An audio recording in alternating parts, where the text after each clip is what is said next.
good afternoon, good evening, wherever you happen to be. Welcome to this Henley & Partners Leading Residents Series event. The topic for today is New Zealand Residents by Investment, the Active Investor Plus program. My name is Tony Leneves. I'm the Managing Partner for Henley & Partners in Australia.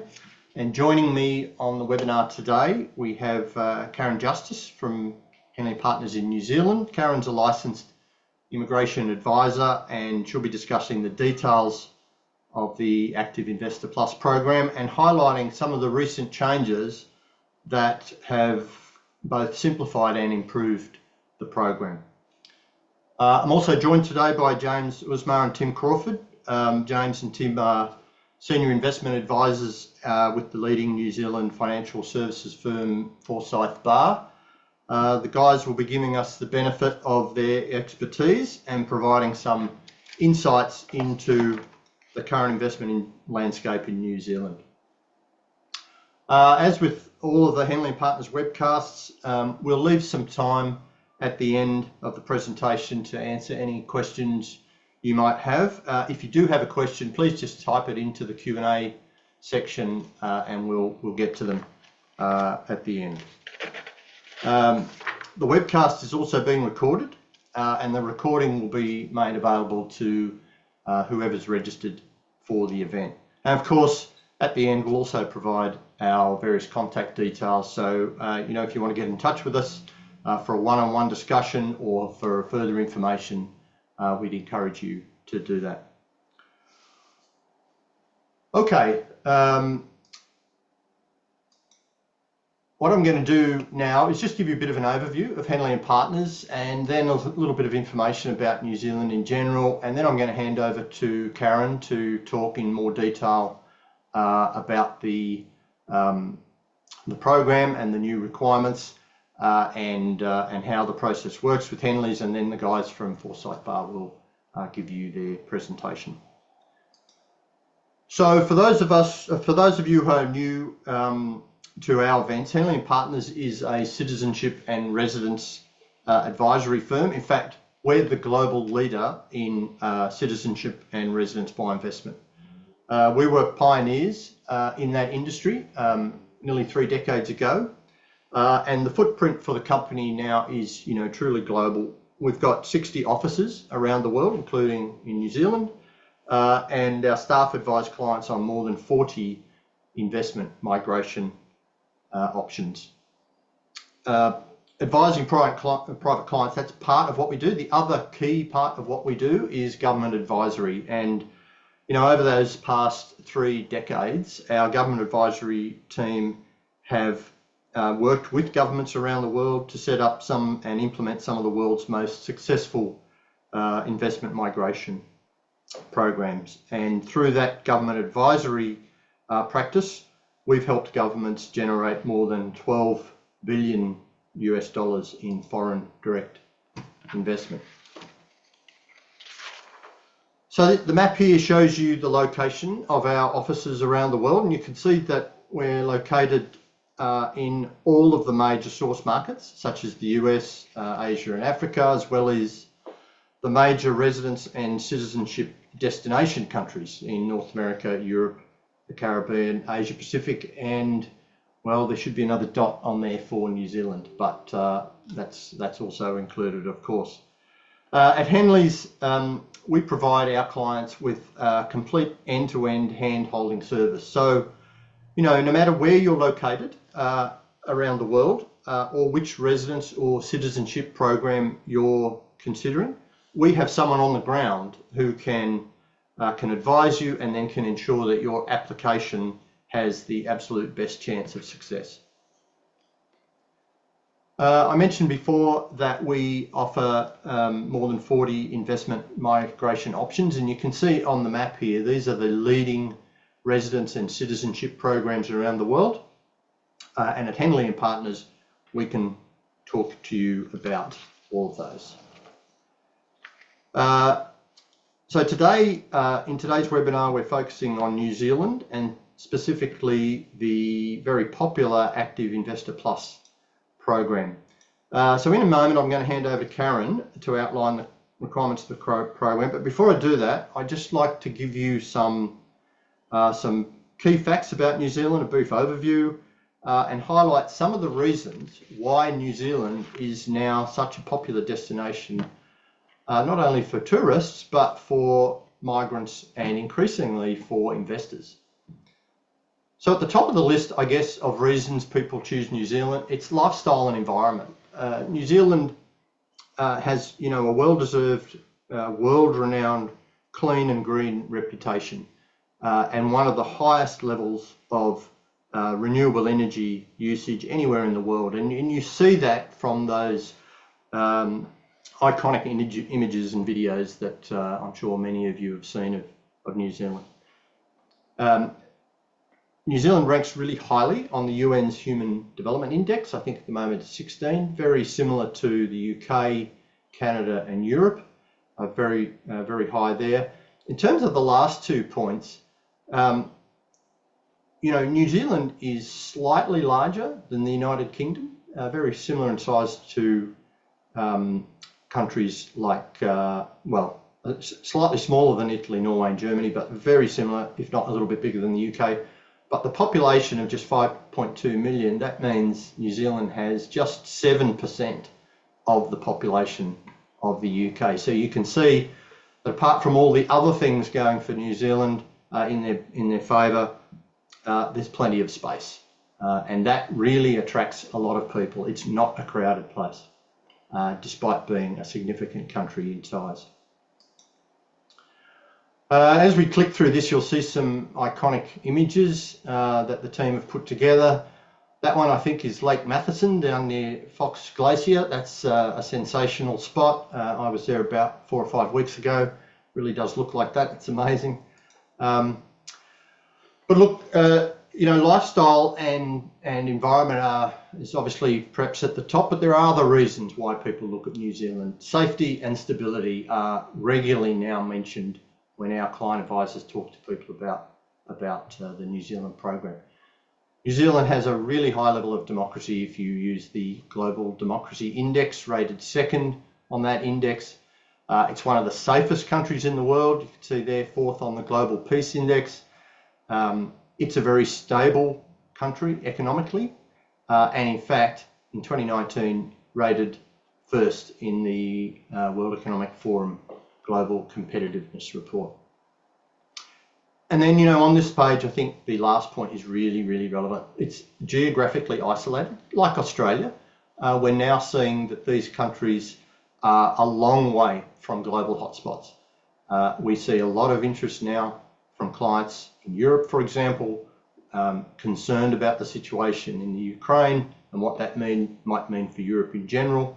And I think New Zealand's geographical isolation, while it makes it a little bit longer to get to if you're on a flight, it really does have some significant advantages.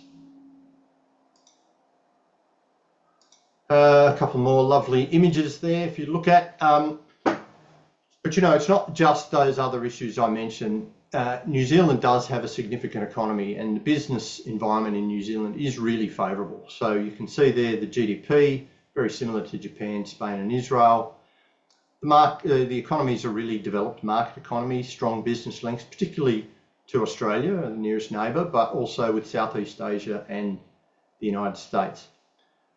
So New Zealand was rated the best place in the world to do business in 2020, Ease of Doing Business Index. These are just things you can see there. Very low level of corruption, ranked 3rd on the corruptions index. And then again, I think one of the most relevant points, particularly for investors and migration, investor migration, is the tax system. So New Zealand has no gift tax, no estate tax, no wealth tax, no capital gains tax. That makes it that stands out, I think, in the world, particularly if you compare it, say, to Australia. Australia does have capital gains tax. We don't have wealth or estate taxes here, but New Zealand really does have a very competitive tax regime and very attractive to international investors. So they're just some of the reasons why our clients tell us they're very attracted to New Zealand as a place to invest, as a place to move, Investor migration is growing around the world, and all of us on the call here, we're seeing increased interest in the New Zealand program from all of those markets.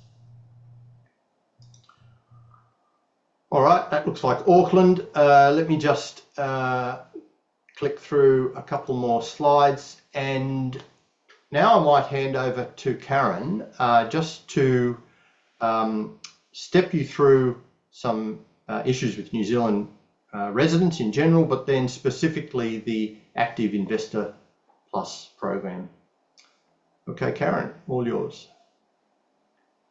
Thanks, Tony. Appreciate it. Yeah, it's very interesting about, as soon as sort of 7 to 10 years ago, the fact that New Zealand was very geographically isolated, apart from our good friends Australia, was a negative and seen as a negative, but now it's actually turned into a positive, which is good. So I'm going to talk to you about residents in New Zealand, as Tony mentioned. I just want to clarify before we dive into the Active Investor Plus category. We have a two-tiered residence system, if you like, and people are often confused between the two. So I want to take a moment to explain that. Resident visas allow people to live, work and study in New Zealand. So you can live here indefinitely. You can work, you can run a business, you can set up a business, you can basically do whatever you wish as long as it's lawful. And you can study in New Zealand as domestic students. So that includes all the way through from, preschool, education system and up into tertiary fees. Residence visas, however, do have whilst they allow you to stay in New Zealand indefinitely, they do have a finite period of travel conditions, which, if you're familiar with Australia, is similar to their permanent resident visa, which needs to be renewed generally every 5 years through showing some commitment to Australia. So ours is issued with a finite set of travel conditions as well. But with the investor visa, if you come down that pathway, your travel conditions are issued for 1 year longer than your investment period. And I'll talk about that in a little bit. At the end of your investment period, provided you've met all of your requirements, then you are eligible for a permanent resident visa. And our permanent resident visa has no restrictions on it. It's residence for life. And you, at the conclusion of your investment period, you have no longer obliged to have any or maintain any commitment to New Zealand. Obviously, the government and we would love you to live here, to have ongoing commitments or ongoing involvement with New Zealand, but you're not required to as part of your visa and maintaining it. So you can be away for several years or decades even, and then return back. And this is particularly attractive to people with families with children who might not be ready to move to New Zealand. They might be at university themselves or in high school, but they will also get that permanent resident visa at the end. And so when they finish their studies and later on, and they might decide they want to move to New Zealand, then that's perfectly fine. Citizenship is the ultimate step, and that at that point is the passport. You're eligible for a New Zealand passport. Our passport regularly features highly on Henley's Passport Index. I think we're currently 4th in terms of the number of countries that you can travel to on a New Zealand passport visa-free. But citizenship is somewhat onerous. You do need to live here and be committed to New Zealand for a period of 5 years. And during that time, you must be on a resident and or a permanent resident visa. And we allow you to leave during that time, that's fine. But you can't spend roughly more than 4 months outside of New Zealand in any 12-month period for 5 12-month periods before you apply for citizenship. And finally, I just wanted to clarify that the same rights, if you're living in New Zealand, you are afforded the same rights and access if you have a residence visa or a permanent resident visa. And those are pretty similar to being a citizen, in reality, actually being in New Zealand. Yeah, thanks, Tony. So now I'm going to talk specifically about the Active Investor Plus category, visa category. The category itself has been around for 2.5 years now. It came in September 2022, and prior to that, it had quite a stable period of investor visa category from about 2009 or 10 that came in. On the 1st of April this year, there were some significant changes made, and these largely related to the types of investments that you are able to make and corresponding investment periods and the time commitment. So there is a minimum day count that you must spend in New Zealand that comes with these visas over the period of investment. Essentially, there's two streams or two categories within the AIP that you can follow. The first is a growth, and that name reflects the more growth-orientated investments that you are permitted to make under that category as a trade-off for slightly more risky or more beneficial investments to New Zealand. The investment is lower, so it's $5 million, and it's for a shorter period, being 3 years. That compares to a complicated process we had prior to 1 April, which was up to 15 million New Zealand dollars or weighted equivalent. And now, for those who were familiar with that category, both the approved managed funds and also direct investments, which were weighted 3 and 2 times, are now included in the growth category. So those are your investment choices. The balance category offers a wider range of investments, and some of them are more beneficial to New Zealand than others. All are beneficial, but to varying degrees.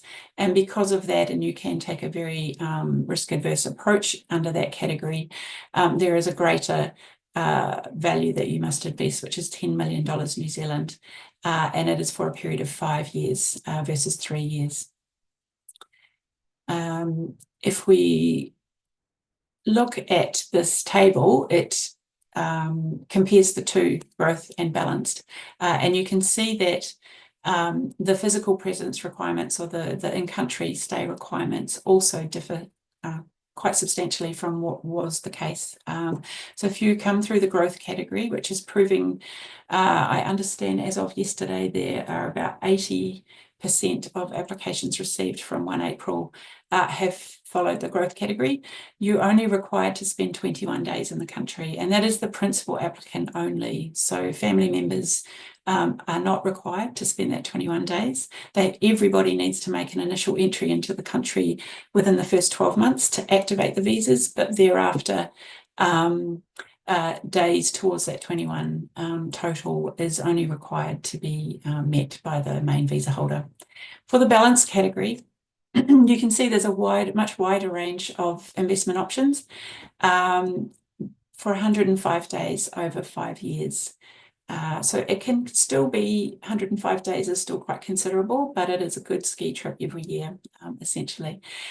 You can actually, interestingly, if you choose to invest additional funds over the 10 million, you can reduce your day count by up to 14 days per extra $1 million New Zealand, but those and up to a maximum of 3 million, and those 3 million or up to 3 million, sorry, must be invested in growth category investments. So you can stay with the 10 million and 5 years, 105 days, or you can do up to 13 million and reduce it down to about 63 days. So over the period of investment. I know that Tim and James are going to talk a little bit about the investment categories options themselves, so I won't go into any more of that at this point in time.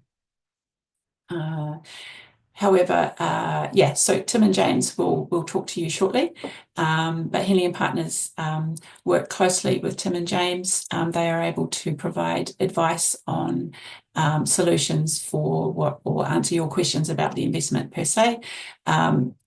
Giving investment advice is regulated in New Zealand, so we need to get the experts to talk about those.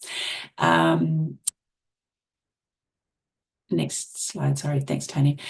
So going through what would happen if you, what does the process look like if you signed up with Henley and Partners? So first we'd have an immigration eligibility assessment, and often this happens in conjunction with a conversation with Tim and James about your investment options and what you might be interested in and what's available.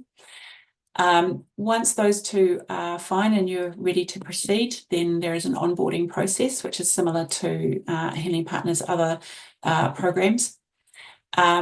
You will then, myself and my team will become your main points of contact for the actual application, and we will work with you to prepare that residence application, and you will likely to be having ongoing conversations about investment choices alongside. Once the application is lodged, processing at the moment is holding up well, even though there is significant demand on the program compared to prior to April this year. We're seeing applications come through reasonably quickly, 4 to 6 weeks. They're being assigned a case officer within a week. We've had 4 approval in principles already for applications lodged post 1 April. So once immigration have looked at all of your documentation and they're happy with what they see, and they are likely to grant you a visa, you move to approval in principle stage. And what that does, it starts a 6-month period that you have to liquidate and transfer any assets and make your investment in New Zealand. So there's no requirement to have made investment or transferred funds to New Zealand prior to your application going in. So if you wish, you can hold off and be confident that yes, all going well with the transfer and investment, you will be granted the visa. And so you can do that once you get to approval in principle stage. There is no issue of doing it prior, but obviously the risk is yours in doing so. Once your investment is made, we will provide documentation to show that it came from your funds and assets that were mentioned in your application to Immigration New Zealand, and another 2 to 4 weeks immigration will clear that and issue the residence visas. Now your investment period will be backdated to the date that your investment is deemed to have been completed, which is normally obviously a month or 2 before you actually get your resident visas. So that will also start the period of time where you need to spend a minimum day count, either 21 or 105 or less if you've added an extra investment. Over your investment period, which is now either 3 or 5 years, there is a reporting requirement at the end of 24 months of your investment period, and then again at the end, which we work with you and your investment partners to complete. Immigration will do a check that you have indeed maintained your investment appropriately, or investments, I should say, you're not restricted to one, over the period necessary, and that the main applicant has met their day count physically present in New Zealand. They will remove then the conditions of your resident visa that says that you must maintain your investment and minimum day count. And once those once those conditions are removed, you are then eligible for a permanent resident visa. That's another visa application. However, it is very straightforward, which we will work with you for. Processing times at the moment are about 2 weeks, and all members of the family will be able to be included and be granted a permanent resident visa. On that note, I do want to just mention inclusion of families. So children can be included up to the age of 25, so they must not have had their 25th birthday at the time the initial residence application is lodged. They must also be substantially dependent on you. So typically that's children who are away at university. They don't need to be living with you, but they can't be working full time. They can't be self-sufficient, have their own partners, nor can they have their own children. So assuming they all meet that, but subsequently after the visas are granted, they become independent, that is absolutely fine. It's not a problem for the permanent resident visa. It's just that initial period of time they need to be dependent. And the final step, if you wish, is citizenship. After 5 years of holding a resident and or permanent resident visa, as I mentioned earlier, that becomes an individual application, not a family-based one, such as the resident and permanent resident visas. So you may find that some members of your family will become or eligible for citizenship ahead of others, depending on the time spent in New Zealand, obviously. And I think that concludes my section. You've got Tony's and my contact details there, but I'm going to pass you back to Tony.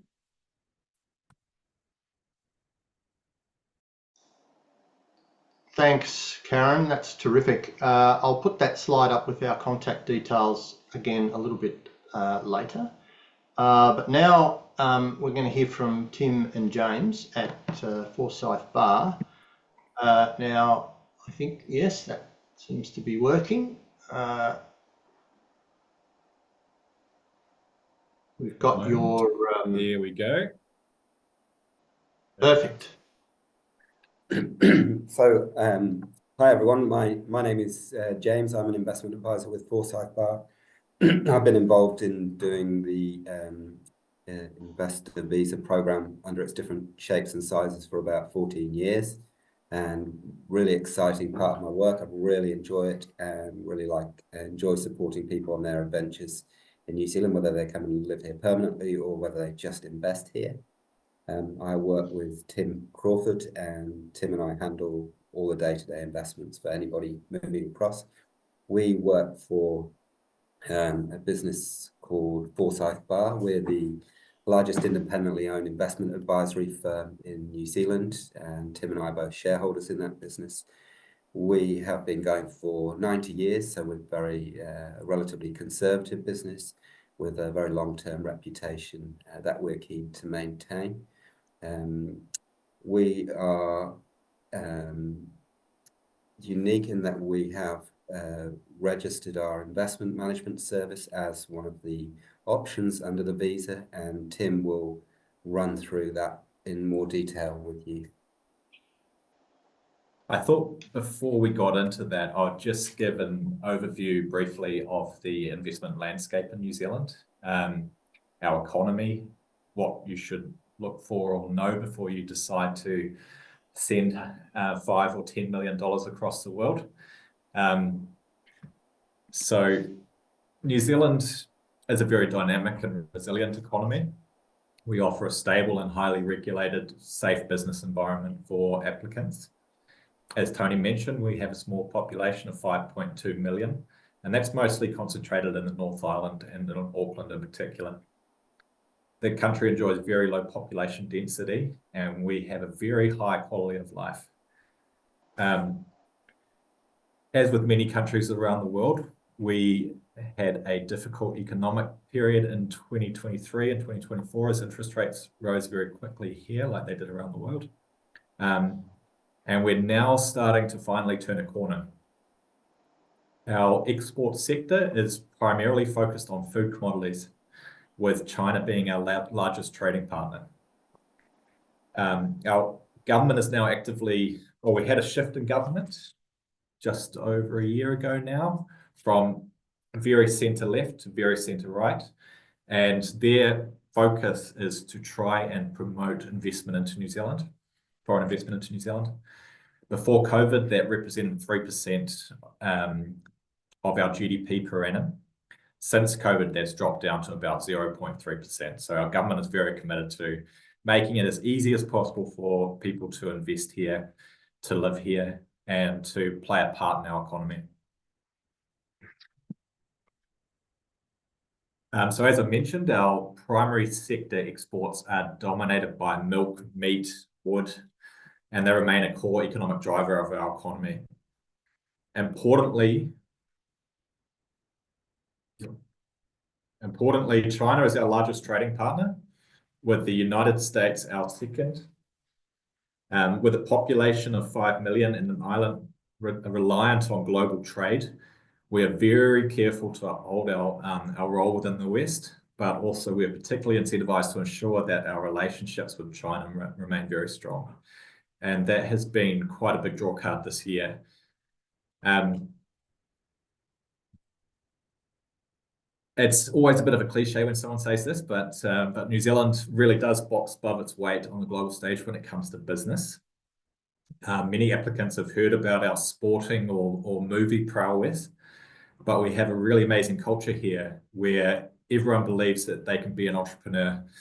They can have an idea, build it in their garage and sell it to the world. And we have some local heroes who have done just that. Whether it's Rocket Lab, which is listed on the NASDAQ and is now competing head-on with SpaceX for the #1 spot on rocket launches, or companies like OpenStar, which are trying to scale nuclear fusion in Wellington. Kiwis are really good at doing hard things within a very profitable niche, but on a tight budget. The things that we need help with are access to capital, global expertise and networks, and that is what ours and the government's goals are with this visa. Connecting the right investor with the right founder, bringing global ideas and expertise and helping our companies grow, outperform, and create jobs and meaningful long-term wealth for our country. Another important factor, especially if you live in the United States, is that our currency is quite weak in comparison. We're trading near historical lows, although we have seen a bit of a jump recently with the dollar weakness, but it's still a really good time to be sending money to New Zealand. So as both Tony and Karen mentioned, we have 2 categories, and as a firm, we advise clients across both. We're led by our clients and applicants under the visa, and this is very much a shared journey for us. So with the balance category, firstly, so what the government was trying to achieve with the 2 different categories is to make investing in our private markets as attractive as possible, which is why that one has a 3-year investment time horizon. It has a low day count of 21 days, but the investments required within the growth category are somewhat higher risk than those found in the balance category. So the balance category is focused on investment into our listed markets, both corporate, government, local council bonds, but also equities. There is property investment allowed into new residential development or commercial properties. And importantly, there is the option for philanthropic gifting. So as a firm, we support investor migrants across those categories. The growth category, on the other hand, which has been the most popular, as Karen mentioned, is investing across our private business sector here. Like other countries, we still have a large percentage of our economy is private. We're a young country. Generally, we still have the first or second generation running most of our businesses here. And private investment goes into all aspects. So with private equity, you're investing in our well-established, long-term, well-run businesses, those that are generating between, say, 10 to 100 million annually. And then venture capital, which is very much from idea phase right through to, say, the seed rounds. So that's venture capital investment is investing in areas of the economy which are emerging for New Zealand, but what we're really good at. So things like decarbonisation, software as a service, space is becoming one of our major sectors here. And then there's agri-tech and biotech and things that, you know, we're relatively good at in New Zealand. We don't try to take on, you know, the big countries head on, especially in things like technology. And because we don't have the access to capital or the networks like the rest of the world do, we typically see businesses target a small but very profitable niche with the idea that they're bought in a trade sale with the US or China at some stage. Finally, the category where we're seeing the most interest as a firm is in private credit. So private credit is lending to those same companies that private equity firms would be helping. The loan types within a private credit fund are between 1 to 4 years.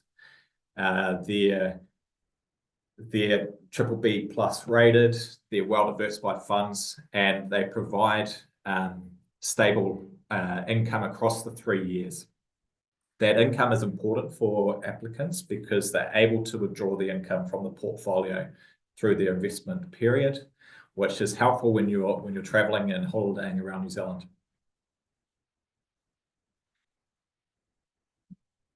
So just touching on what we offer. We, in the New Zealand context, we feel that our Active Investor Plus service is pretty unique. When the previous government moved our visa category to focusing away from our listed markets to focusing on private markets, we knew that many clients and prospective clients would be quite conservative about the risks involved in investing in private markets from the other side of the world. So we worked with the government to have our investment service registered as a private managed fund. So when an applicant agrees to use our service and deposits the funds with us for the growth category, as far as New Zealand immigration is concerned and their visa is concerned, all their investment obligations have been met. That allows us to deploy their capital in a way that meets their goals and objectives, but also allows us to deploy it over the 3-year period instead of the 6-month requirement that's in the visa. So this gives us the flexibility to wait for the best funds that are on offer. Private markets, they're not listed, so the best investments are not always open. But it also allows us to we've become very popular as a country over the last sort of 6 months, and as the geopolitical risks and political risks have arisen. So we expect that there's a large amount of capital that's about to arrive in New Zealand, and we're a little bit concerned about deploying that safely for clients. So with our service, we plan to drip feed clients money into the markets over 3 years so that we're able to diversify their risk across that period. I thought I'd give an overview of what a conservative journey looks like, which has seen the largest demand with this. So working with a lot smarter people than us, especially from the US, we've seen fund managers and family offices, and we sort of landed on the fact that majority of clients want a high income journey, one that allows them to access their funds after the 3 years or relatively soon after. And private credit allows that. The private credit funds are open-ended or evergreen, and they have monthly liquidity from year 2 or year 3, depending on the fund. They pay a high level of income throughout. So we estimate that currently an applicant is able to generate about 8% per annum after taxes and fees. And at the end of year 3 and in year 4, the majority of their capital should be returned through income and the repayment of their investment amount. With the remaining 1 million, and carrying on from the passive journey example on the previous slide, we would look to diversify the remaining 1 million across, say, 3 to 4 of our best private equity or venture capital managers, depending on our applicants' preferences. We're seeing people that have a strong interest in decarbonisation or space, or something that they have an interest in or experience within in their home country. We then try to match them with a fund or a fund manager or an investment that they can have an impact on. New Zealand's a small place, and you can have quite a big impact here.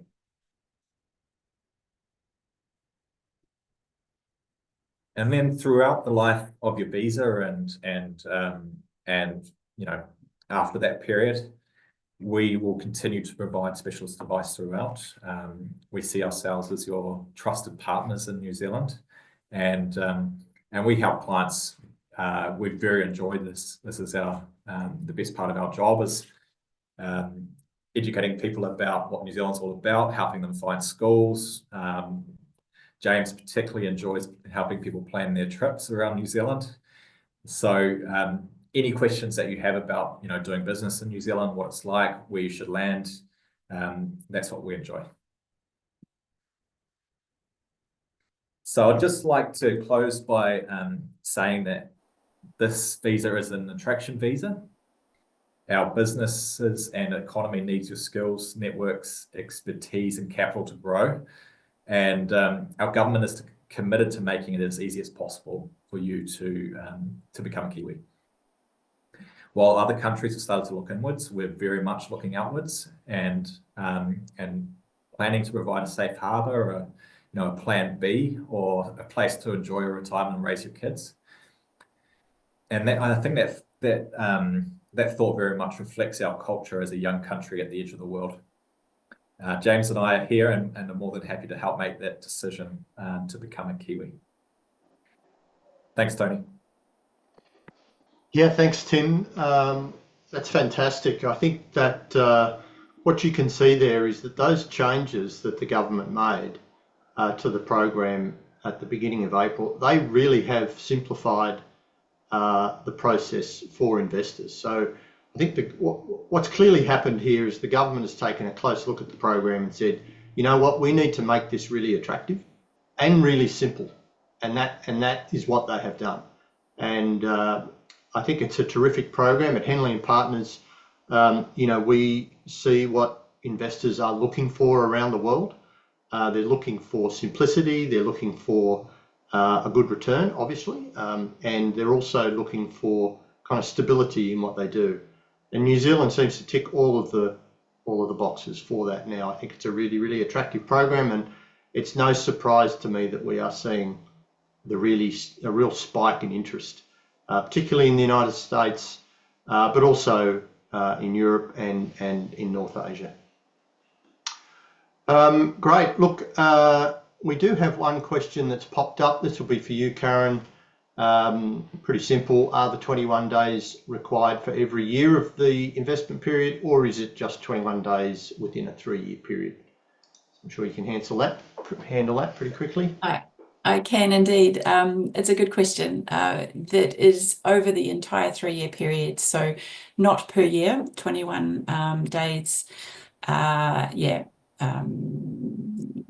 Over the 3-year period, not 12 months times 3.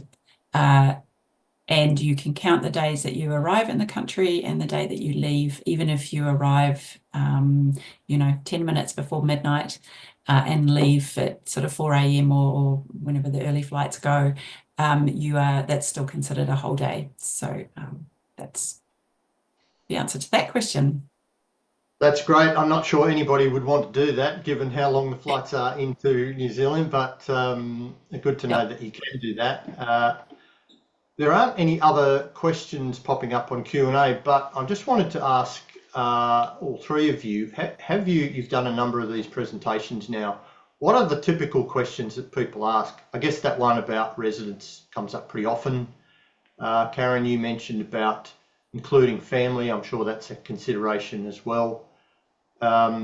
Anything else you can think of that are the questions that you most often get from clients?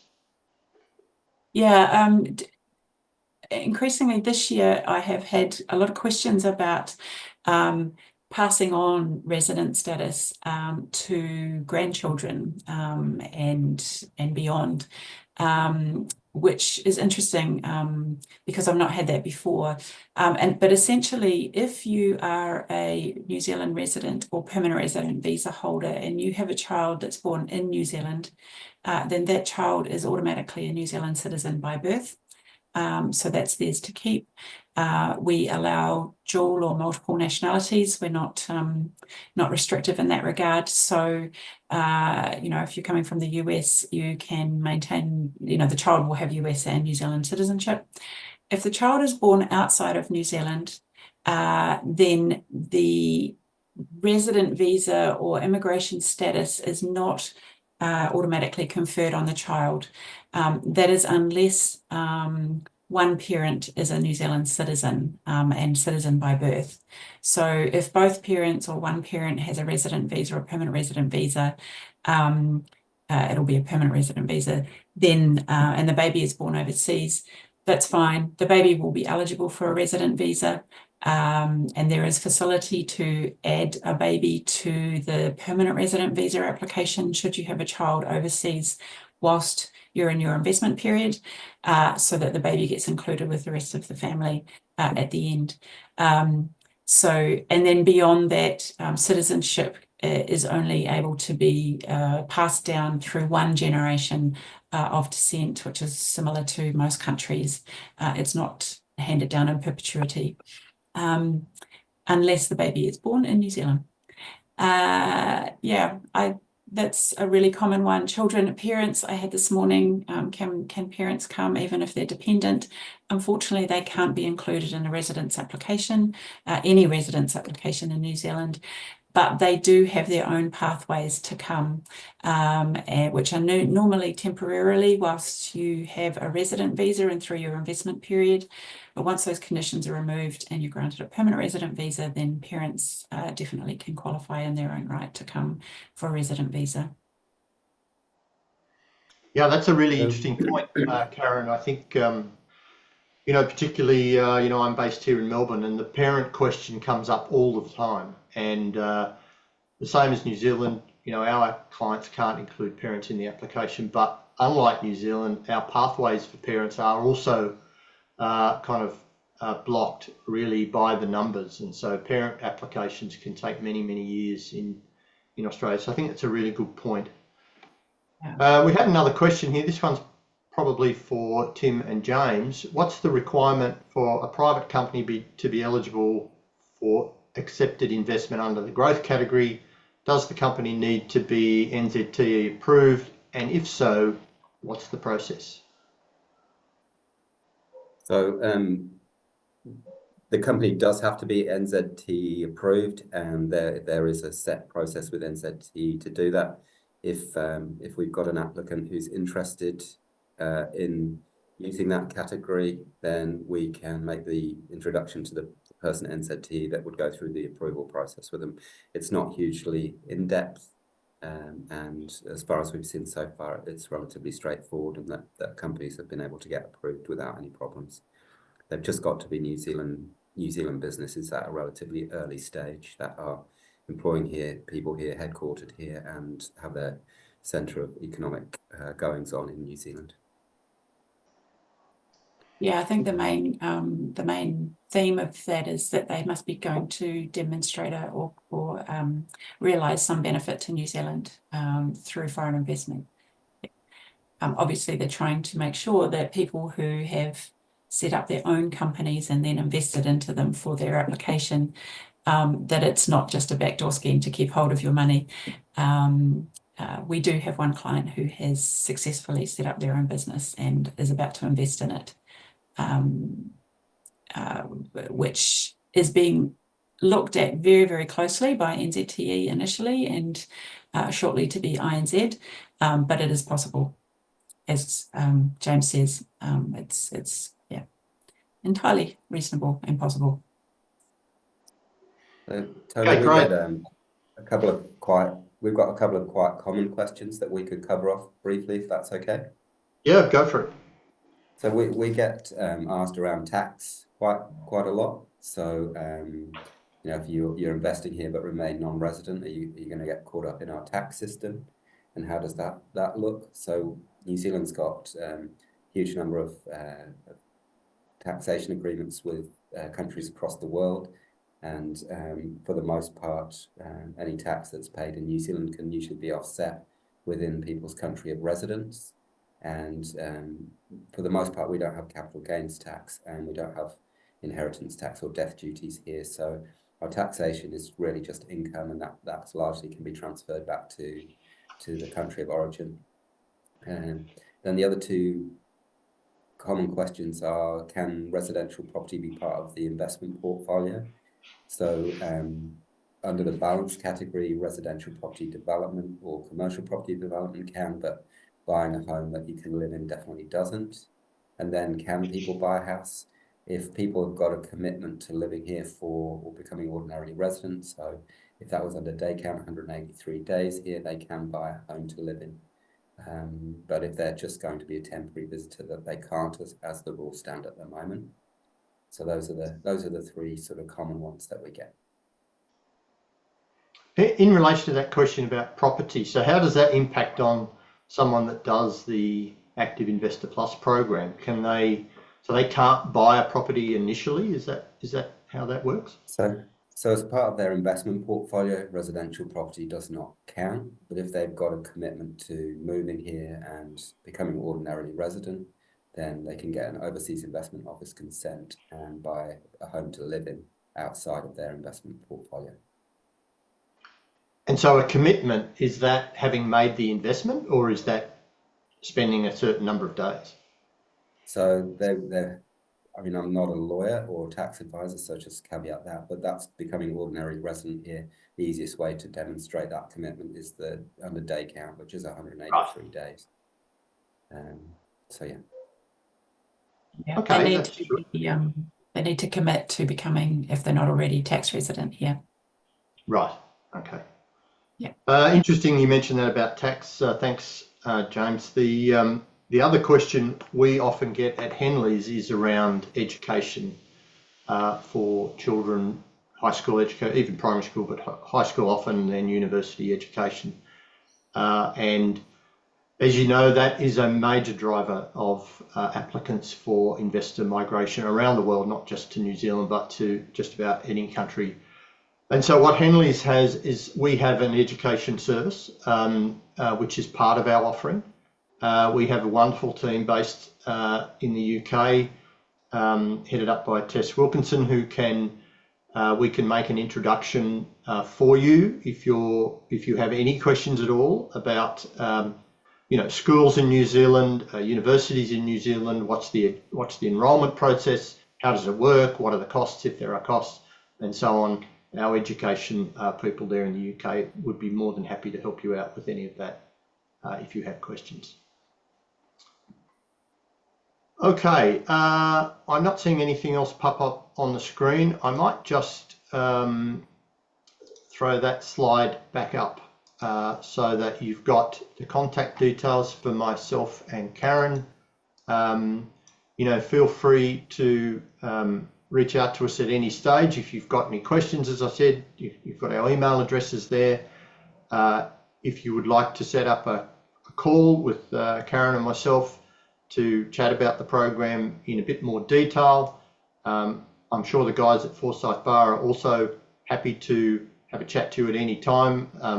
They've done that for clients of mine in the past, so they're very able to do that as well.